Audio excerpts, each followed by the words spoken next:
All right, friends, today we're going to talk about a mysterious and chaotic economy, Iran. When you think of Iran, the first thing that probably comes to mind is war and conflict. Just this year, Iran engaged in a swift and intense 12-day war with Israel. But actually, Iran's economy is quite interesting. It's especially bizarre, with a unique political system. It has been under long-term ongoing sanctions.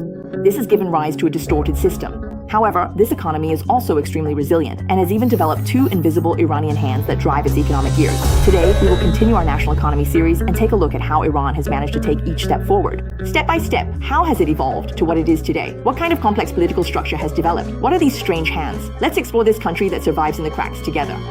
Iran?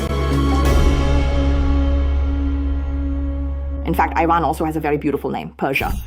When you hear Iran, it feels like there's constant war, but Persia sounds exotic and mysterious. Iranians are also often called Persians, and their official language is Persian. Of course, Iran is also a multi-ethnic country. Not only are there Persians, but the majority are Persians. This is different from most countries in the Middle East, where people generally speak Arabic.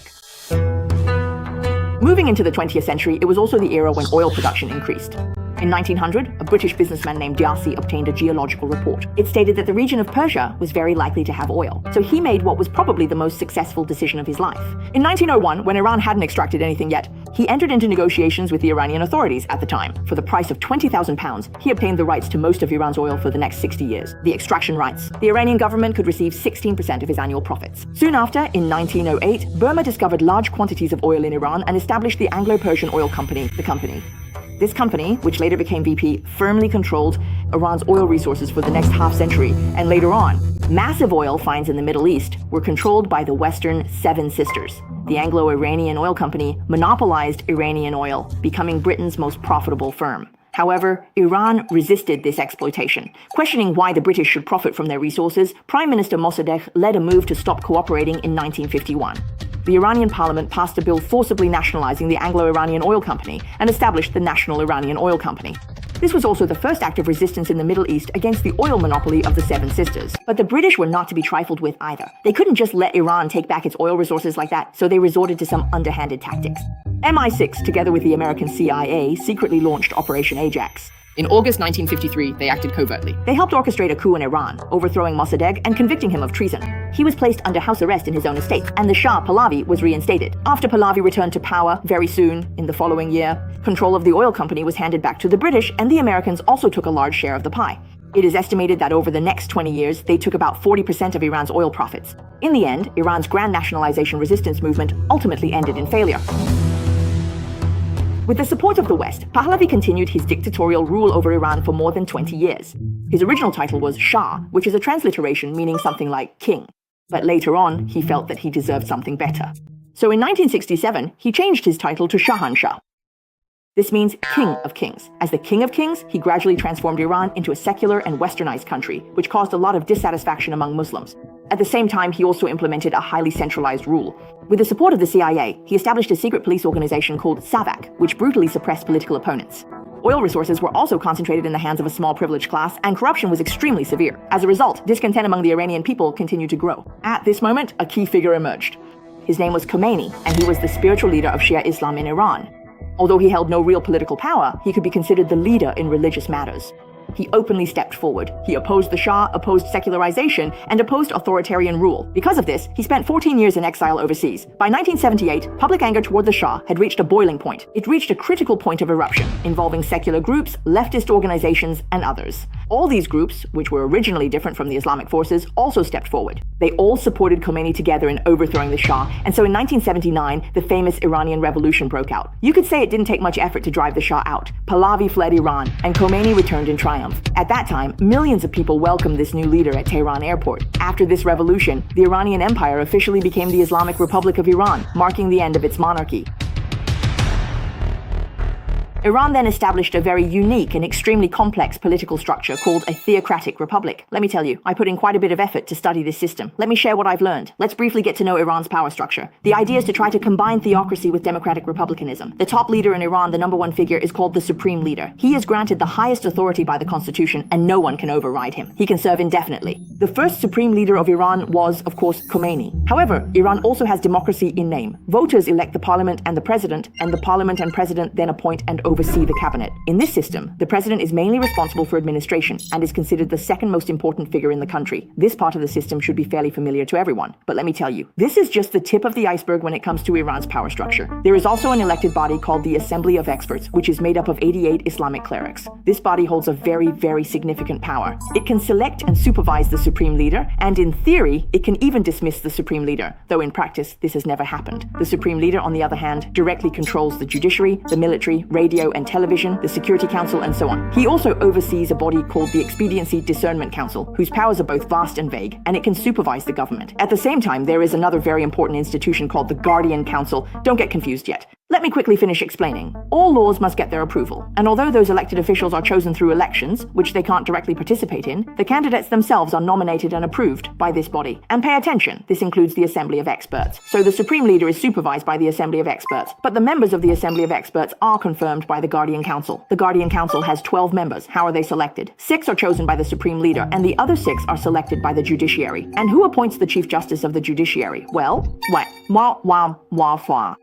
Feeling dizzy from all these titles? Don't worry, you don't need to remember all these names. The main thing you need to know is that no matter how many circles this power structure runs in, it all ends up under the control of one person, the Supreme Leader. Let me tell you, all those unfamiliar names like the Guardian Council, the Assembly of Experts, the Evaluation Committee, and so on are unique to Iran. In reality, these are extremely powerful religious organizations. Actually, there are even more organizations in this diagram that are extremely important to Iran, but I'll keep that as a teaser for now and talk about them later. In short, this whole complicated power structure, just get a general idea, is centered on the fact that Iran has an electoral system, independent legislative and executive bodies, and so on. But real power is firmly held by the religious establishment. Power is mainly concentrated in the hands of the supreme leader, forming this unique theocratic republican system of Iran. Ayatollah Khomeini, the first supreme leader of Iran, was a renowned legal scholar, but not in the modern sense, nor in the legalist school of thought, but in the realm of Islamic law. Born in 1900, he studied the Quran at a seminary from a young age, primarily researching ancient Greek philosophy. He also loved writing essays and poetry, publishing 3 collections of poems. I've browsed through some of his poems. I'll read a short excerpt now to give you a feel for his style. I am nothing, because existence lies entirely in nothingness. Nothing is anything but nothingness. Because you gaze into nothingness, you feel it. Of course, I certainly don't understand Persian or Islamic languages very well. This is just to give you a sense of his most important works, however, are not these poems. During his exile in the 1970s, his students compiled 19 of his lectures into a book called Islamic Government, expounding his theocratic ideology. This was actually key to his later overthrow of Pahlavi. We can see from later events that he was strongly opposed to secularization. His desire to establish this form of democratic republic was actually for the needs of the revolution. But Iran is essentially a religiously sovereign state. About 90% to 95% of Iranians are Shia, the rest are mostly Sunni, and the rest are negligible. Therefore, Islamic law is the law. What does this law stipulate? Sometimes in public, women must wear headscarves and men cannot wear shorts. Although it is called the Islamic Republic, Iran nominally accepts all religions, including Judaism. It only opposes Zionism. But interestingly, it does not recognize people without religious beliefs. You can believe in Judaism, but you cannot be without faith. Anyway, let's go back to the Iranian Revolution. Khomeini had only been in power for a short time, and before he could even settle in, trouble broke out. Saddam Hussein, the leader of Iraq, was very worried that the highly inflammatory Khomeini would export his ideology to Iraq. In addition, the two sides were already bordering each other. Control was disputed, and Iran was also experiencing the chaos of revolution. Its army was weak, and it was hostile to the Western world. On September 22, 1980, Iraqi troops attacked Iran, marking the outbreak of the Iran-Iraq War. Initially, Iraq's offensive was very fierce, but Iran quickly recovered and the two sides entered a protracted war. This war lasted for 8 years until 1988, when both sides were exhausted and the border remained almost unchanged, and a ceasefire agreement was signed. This protracted war resulted in the deaths of at least 300,000 Iranians. Ironically, this war between the two oil-producing countries led to the second oil crisis, with oil prices soaring. Oil prices soared, and during the war, Iran's GDP actually skyrocketed. But after the war ended, once the fighting stopped, the numbers gradually dropped again. Not long after the end of the Iran-Iraq War on June 3, 1989, the nearly 90-year-old Khomeini passed away due to health issues. Millions of Iranians, about 1/6 of Iran's population at the time, took to the streets to mourn him on an unprecedented scale. This shows just how influential he was, how highly regarded Khomeini was in people's hearts at that time. The person who succeeded Khomeini as Iran's supreme leader, holding this position of ultimate authority, was Khamenei, who had served as president for 8 years at that time. If you're not familiar with this name, you should remember it. Khamenei is very important. In Iran's history, there have only been 2 supreme leaders. First Khomeini, then Khamenei, who has held the position from 1989 all the way to the present. He is the longest-serving head of state in the Middle East. Because he is so important, he has made countless enemies, so his whereabouts are extremely secretive. You rarely see him appear in public, let alone travel abroad. In 1981, while running for president and giving a speech, he was injured by a bomb hidden in a tape recorder, which left his right arm permanently disabled. That's why you usually see him raising his left hand. Khamenei feels quite different from Khomeini. To put it less formally, Khomeini held a very high status in Islamic theological circles, whereas Khamenei, at least at that time, did not have particularly outstanding religious achievements. Why do I say his religious credentials weren't that deep? Among Shia Muslims, there are generally 4 ranks. Khomeini, of course, was at the highest rank, Grand Ayatollah. The constitution also stipulates that only a Grand Ayatollah. This rank is required to become supreme leader, but Khamenei at the time was only a 3rd-level senior teacher, 2 ranks below the required level, far below the standard. Of course, he was undoubtedly very capable, and there was no more suitable candidate at the time, so he became supreme leader. I'm telling you, the constitution was even amended to make him supreme leader. However, after taking office, he quickly reached the highest rank, and he served as supreme leader for 36 years. During Khamenei's reign, Iran gradually developed its own unique foreign policy strategy.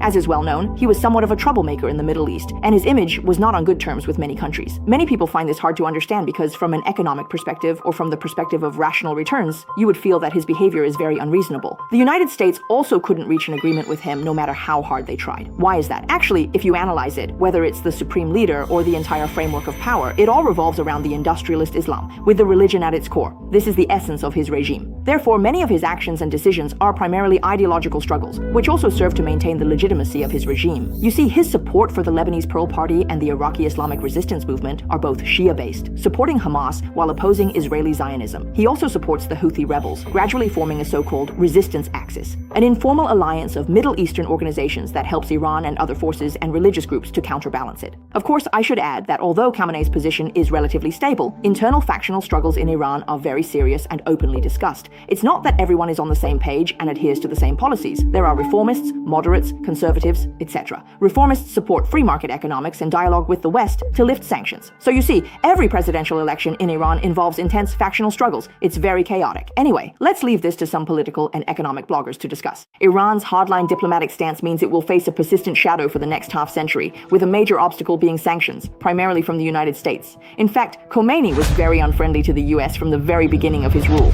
Shortly after the 1979 revolution, a major conflict erupted between Iran and the US. A group of Muslim students stormed the US embassy in Tehran, demanding the release of King Pahlavi, who was hiding overseas, and held 52 embassy staff hostage for 444 days, an event known as the Iranian hostage crisis. This undoubtedly involved Khomeini's tacit approval and indulgence. The move was very popular and boosted Khomeini's public approval ratings. His slogan at the time was that the US was powerless against them, and he called the US Big Satan and Israel Little Satan. This action also greatly strained relations between Iran and the US. Since the 1980s, Iran and the US have not established formal diplomatic relations. Afterwards, relations only became more tense. US sanctions against Iran have never stopped. Initially, they were mainly trade sanctions targeting energy or arms sales, but since 2010, they have gradually developed into comprehensive economic sanctions, including energy, finance, metals, etc. These sanctions are actually very complex. Let's focus on the key points. One of the main issues here revolves around Iran's nuclear program. In fact, Iran signed the Nuclear Non-Proliferation Treaty in 1970, promising not to develop nuclear weapons. However, in the 1990s, it secretly launched the Ahmad nuclear weapons project, which gradually came to light in the early 2000s. This revelation made the whole world nervous, triggering multiple rounds of sanctions, not only from the United States, but also from the European Union and the United Nations Security Council, later, starting in 2013.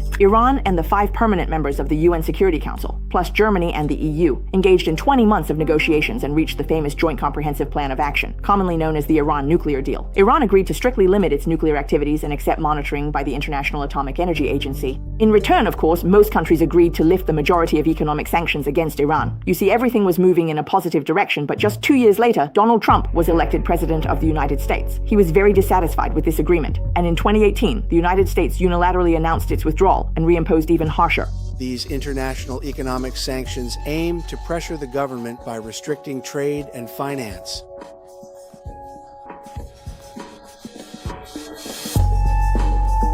Especially this year, after direct confrontations with Israel and the United States, the core significance of the agreement has basically become completely invalid, and Iran has once again returned to a state of comprehensive sanctions. So, for Iran, after facing so many years of sanctions, what kind of impact has this had on its economy? Has Iran managed to withstand it? Generally speaking, the good news for Iran is that it has withstood the sanctions. It hasn't collapsed like Venezuela did. But the bad news is that it has only just barely managed to hold on, just barely avoided collapse. Look, this is Saudi Arabia's GDP and this is Iran's. It's obvious that before 2011, when the sanctions were still on a small scale, there wasn't much impact on GDP. But after 2011, the effects quickly showed up in the GDP. The key point is, this is only a comparison of total GDP, and Iran's population is much larger than Saudi Arabia's. If you look at per capita GDP, Saudi Arabia left Iran far behind a long time ago. Here, I'm using Saudi Arabia as a very rough comparison group after all. They have many similarities and are quite comparable. Saudi Arabia isn't necessarily a particularly successful country. It's just a normal, unsanctioned oil-producing nation. So, this is a somewhat inaccurate way of showing how much of an impact Iran's sanctions have had.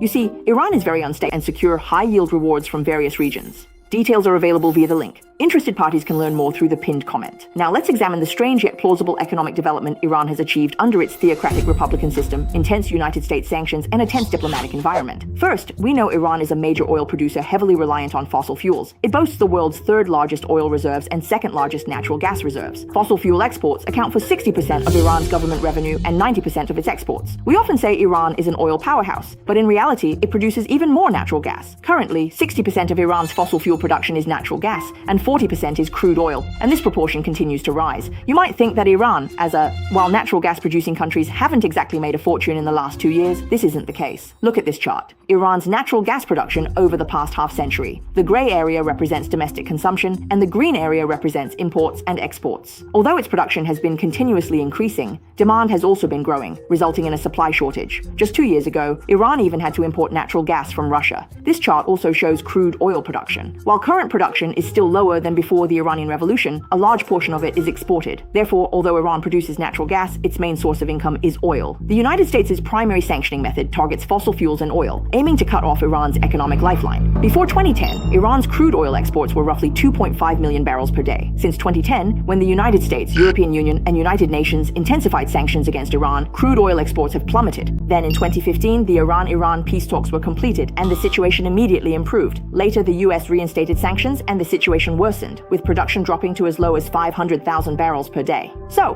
what could Iran do in the face of a complete oil and gas embargo? They secretly built their own ghost fleet called Ghost Fleet. This fleet consisted of a group of aging retired cruise ships, operating as shell companies overseas, flying the flags of third countries, and disabling tracking devices to secretly transport Iranian oil. This process might involve multiple transshipments, usually on the high seas, with ship-to-ship oil transfers. Sometimes, to evade detection, they would even change ship names, repaint the hulls, and so on, creating a layered effect, using various methods to conceal their activities. In fact, this ghost fleet model is not unique to Iran. It has already formed.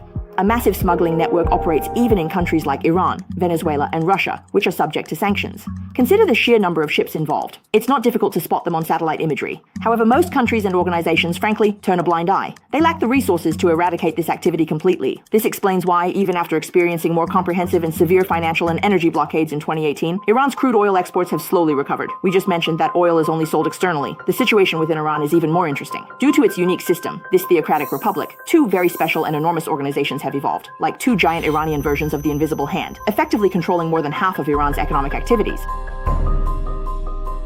The first one is called the Bonya Religious Charitable Foundation. Bonya means foundation in Persian, so we'll just call it a foundation. There are about 100 foundations of varying sizes in Iran. Don't be fooled by the name foundation. They may seem insignificant, but in fact, 30% of the Iranian government's budget goes to these foundations. They control roughly 20% of Iran's GDP and employ 10% of its workforce. Almost all of them are religious figures. Their nature is quite unique. You can think of them as companies or state-owned enterprises. On the one hand, they undertake some charitable projects, but more importantly, they are involved in agriculture, manufacturing, real estate, transportation, tourism, automobile manufacturing, etc. However, they are neither private enterprises, nor state-owned enterprises, nor traditional foundations. Their primary characteristic is that they are not short of money, do not pay taxes, and receive government subsidies. Their main purpose is not to make money, but to control the lifeline of the economy. After the Iranian Revolution in 1979, the new regime took over these foundations. Originally, they were indeed foundations intended to support and assist vulnerable groups, including helping revolutionary martyrs and their families. But gradually, it was discovered that these foundations had an exceptionally high degree of financial freedom and no pressure to make money, so they grew larger and larger, engaging in all sorts of businesses, forming a massive economic group. And you think, how do these foundations grow so large without being restricted or constrained? This brings us to their second, more important characteristic. They are directly under the leadership of the supreme leader, meaning they are backed by religious power and not controlled by the government. We mentioned earlier that they resemble state-owned enterprises, but that's not entirely accurate. They are companies controlled by the supreme leader. Therefore, they are not state-owned enterprises, but high-tech enterprises. They are affiliated with the supreme leader and nominally engage in charitable activities, so no one can audit their accounts. They don't pay taxes, and there's no official trace. They are completely black boxes. However, at the same time, the government has to use national budgets to support these foundations. The actual donations they can provide to the poor are very limited, and internal corruption is rampant. They also funnel money and benefits to government officials and management to maintain the stability of the supreme leader's position. They can even use cutthroat competition to curb the excessive growth of private enterprises. Imagine, they have no pressure to make money. They can completely operate at a loss, engaging in price wars. And with government resources behind them, how can ordinary private enterprises compete? Therefore, in Iran, private enterprises cannot grow large without a powerful backer. Foreign investment also hesitates to invest in Iranian private enterprises because a major concern is that even if they grow large, they might either be absorbed by the government or brought down by the foundations.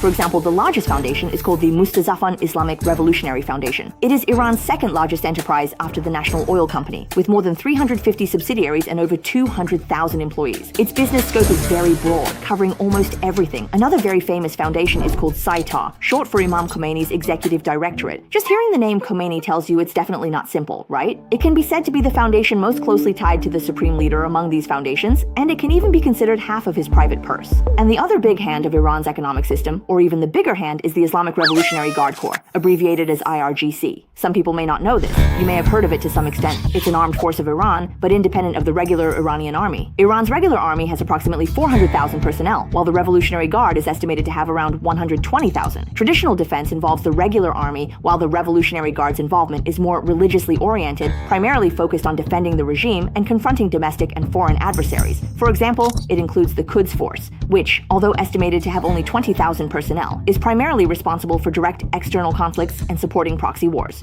Therefore, it's notorious in Europe and America. The Revolutionary Guard has been designated a terrorist organization by countries like the United States, Canada, Saudi Arabia, and Bahrain. I do not usually talk about the military, but why am I singled out the Revolutionary Guard? Because it is quite unique. It is more like an army with an engineering team. Its impact on the economy is enormous, even surpassing state-owned enterprises in the first hand we mentioned earlier, the Bonyaards Foundation. It is estimated that the Revolutionary Guard controls 30% to 50% of Iran's economy. The Revolutionary Guard was originally established by Khomeini during the 1979 Iranian Revolution. Initially, it was an ideologically driven militia, but it gradually grew stronger, not only militarily, but also venturing into commerce, construction, agriculture, energy, communications, and other key sectors. Many government infrastructure projects are secured directly without any bidding process once the Revolutionary Guard gets involved. It is also similar to the Bonyaards Foundation we mentioned earlier. Both report directly to the supreme leader and can even cooperate with each other. And that is not all. The Revolutionary Guard also controls a crucial element, Iran's border customs, both overtly and covertly. Iran has a large amount of smuggling activity, such as oil, commodities, and even drugs, which the Revolutionary Guard has complained about. Therefore, the key to Iran's massive underground black market and dollar transactions lies in the control of the Revolutionary Guard. Why does Iran have such a large amount of smuggling and underground economy? On one hand, it certainly has a complex power structure and corruption problems, but a major reason is to circumvent US sanctions. The US ostensibly sanctions Iran in many areas, so much of Iran's trade has to be conducted through the black market and underhanded operations to allow goods to be smuggled in and out undetected. For example, as mentioned earlier, the Ghost Fleet of Iran, operating under sanctions, is largely managed by the Revolutionary Guard. This is why the Revolutionary Guard, especially the Quds Force, has become the core of Iran's illicit financial network. These two economic lifelines, these two invisible hands, are not controlled by the government's finances. They are directly subordinate to the supreme leader. There is a check and balance between the Revolutionary Guard and the regular army, and between foundations and state-owned and private enterprises. This theocratic system, this theocratic republic, has created a system where everything has two sets of checks and balances. However, in most cases, the supreme leader's side is clearly stronger. Iran's vast underground economy, coupled with intensified sanctions, resource shortages, and rampant corruption, almost inevitably unleashed an economic monster, inflation. Iran's inflation rate has never fallen below 10% for years, exceeding 30% in the last 5, making it one of the countries with the highest inflation rates globally. Generally, if an economy experiences sustained inflation exceeding 20%, development is practically impossible. Meanwhile, the government or central bank has capped loan interest rates at below 23%, with even lower deposit rates. This means the real interest rate is negative. Your money in the bank is losing value. This isn't entirely unacceptable. However, such extreme economic stimulus would further fuel inflation, making life very difficult for banks. They would then have to resort to gray area businesses, such as real estate-related or foreign exchange-related transactions, to make up for their losses in traditional lending. In short, this whole operation is very convoluted. Equally convoluted is Iran's foreign exchange market. If you search for the Iranian rial to the US dollar exchange rate on Google or other mainstream financial platforms, you'll see it's 1 to 42,000, and this figure hasn't changed since 2018. Friends, doesn't that seem very unreasonable? As we just mentioned, given its high inflation, consistently above 30% for the past few years, how could its exchange rate possibly remain pegged to the US dollar? The answer is no. It doesn't have a truly free market exchange rate.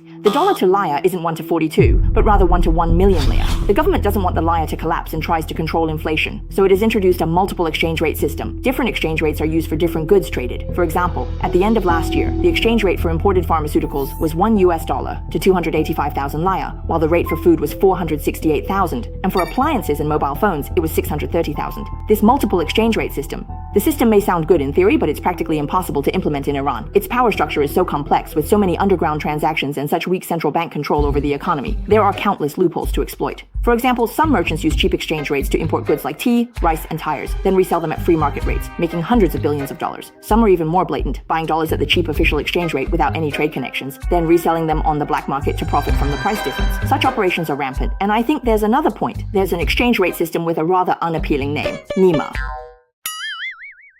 This exchange rate is called NEMA, right? Anyway, this multiple exchange rate mechanism was only in place for a few years before being abolished in 2024. Now, Iran has no choice but to gradually liberalize its exchange rate market. Naturally, this has exposed its rapid inflation. So, faced with such severe inflation, material shortages, economic stagnation, and social unrest, what would the government typically do to temporarily stabilize the economy and calm public dissatisfaction? Here are 4 options for you. A.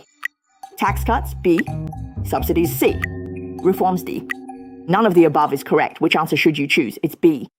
Subsidies. You thought it would be D, right? We're going against the usual logic here. Since the Iran-Iraq war, Iran has started implementing massive subsidies. Policies. They subsidize daily essentials and items easier to provide. They've tried everything to calm the public, but the amount keeps increasing. And basically, most of the subsidies are directed toward one thing. That thing is energy. According to IMF estimates, in 2022, subsidies for energy alone reached $100 billion. This has already become a huge expense for the Iranian government. Many people might not have a clear idea of what $100 billion means. You should know that Iran's GDP in 2022, in that year, it was less than $400 billion, which means the country spent 27% of its entire annual GDP on energy subsidies. If you put this in the context of China, it would be equivalent to the government giving each person 26,000 yuan every year. If you look at the US, it would be like giving each person an annual subsidy of $23,000. See, that's what it means to be a major energy producing country. It's not just Iran, actually. Countries like Saudi Arabia and Russia also provide subsidies, all exceeding 25% of their GDP. But Iran gives the most. So why does Iran choose to provide such massive energy subsidies? In fact, if the government wants to stimulate economic development, there are many ways to do it. For example, you can stimulate consumption, boost investment, promote the technology industry, and so on. But all these stimulus measures have a problem. They can easily lead to something else. Inflation. Iran's inflation is already so high. It simply can't withstand any more stimulus. But subsidies are different. By providing subsidies, I can make energy cheaper. On one hand, this stimulates the economy, and on the other, since energy prices are connected to everything, it can lower the prices of goods. How great is that? This is why many energy-producing countries, especially those with high inflation economies and stagnant energy sectors, usually choose to implement very strong energy subsidies. Take Iran and Venezuela. Iran has long had some of the world's cheapest gas. Subsidies are fine, but are such aggressive levels necessary? The Iranian government isn't wealthy, and these extreme subsidies, you don't even need to be an economist. Most people know about their negative side effects on the economy. They distort supply and demand, create opportunities for rent-seeking and corruption, increase the financial burden on the government, and so on. Take Iran's gasoline prices, for example. They might be only a fifth of those in neighboring countries. The profit from smuggling is extremely high as a result. Indeed, there are a great many similar phenomena.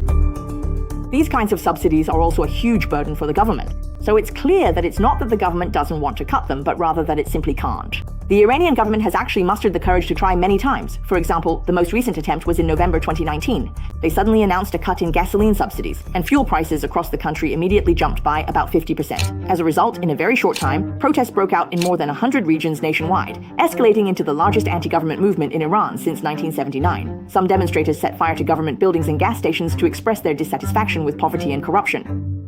The Iranian government, driven to desperation, imposed a nationwide internet blackout that lasted for a week.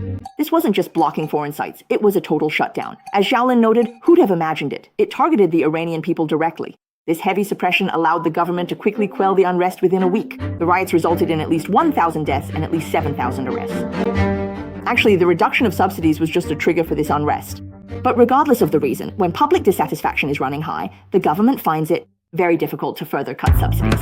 In fact, although Iran's economy has developed in a rather distorted way under the heavy pressure of sanctions, it has still managed to develop some impressive industries. And among them, one of the most outstanding is, you might not have imagined it, but it's the automobile industry. It accounts for 10% of Iran's GDP.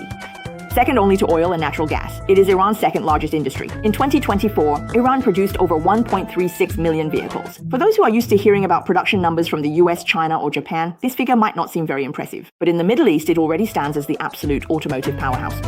In terms of numbers, Iran ranks as the world's 12th largest automobile producer, more than countries like the UK, Italy, or Russia. Its two main car companies are one called Cujo and the other Fipa. You probably haven't heard of them, right? Indeed, most of their cars are produced and sold domestically, with very little exported. So, although the quantity is large, it's hard to say much about the quality. Nevertheless, the automotive industry is one of its major pillars. Apart from that, Iran also has another very distinctive industry. It is one of the world's leading producers of caviar. Much of the world's finest sturgeon caviar comes from Iran. And that's not all. It is also the world's largest producer of saffron, as well as high-value agricultural products like pistachios, carpets, dried fruits, and so on. Iran is a major exporter of handicrafts as well. All right, let's quickly summarize the situation in Iran. Iran's population is 92 million, with a 2025 projected GDP of $340 billion, the world's 44th largest economy. Per capita GDP is $3,900, ranking 128th globally. Its unique theocratic republic gives the supreme leader power over religious foundations and the Revolutionary Guard. Iran relies on energy as a major oil exporter. Amid heavy US sanctions, inflation exceeds 30%, with subsidized energy and a rampant underground economy creating a distorted but resilient economy. In recent years, this energy powerhouse Iran has actually been facing its most severe energy crisis in decades. Many regions in Iran have implemented rolling blackouts, with up to half of the factories shutting down production at the peak of the crisis. The government has closed many shopping centers, government buildings, and schools. Between June 13 and 25, 2025, Iran and Israel fought the brief 12-day war. The US used B-2s and Tomahawks against 3 Iranian nuclear sites, worsening US-Iran relations. On July 2nd, Iran's president halted IAEA cooperation. The energy crisis and war are dragging Iran toward the abyss of decline. It is experiencing the longest and most severe economic crisis in its modern history. Externally, economic sanctions are tightening and international relations are tense. Internally, inflation remains high, the energy crisis persists, and corruption is rampant. These problems may not sound fatal to you, but for a country's economy, they are like a chronic poison. According to IMF estimates, Iran's per capita GDP in 2025 will be less than $4,000, which is less than half of what it was 14 years ago, and only 1/8 of Saudi Arabia's. Given the current situation, there is no clear path forward for Iran's economic development, and its internal economic and political structures are extremely chaotic. Will it gradually climb out of the quagmire step by step, or will it slowly fall deeper into the abyss? Only time will give us the answer.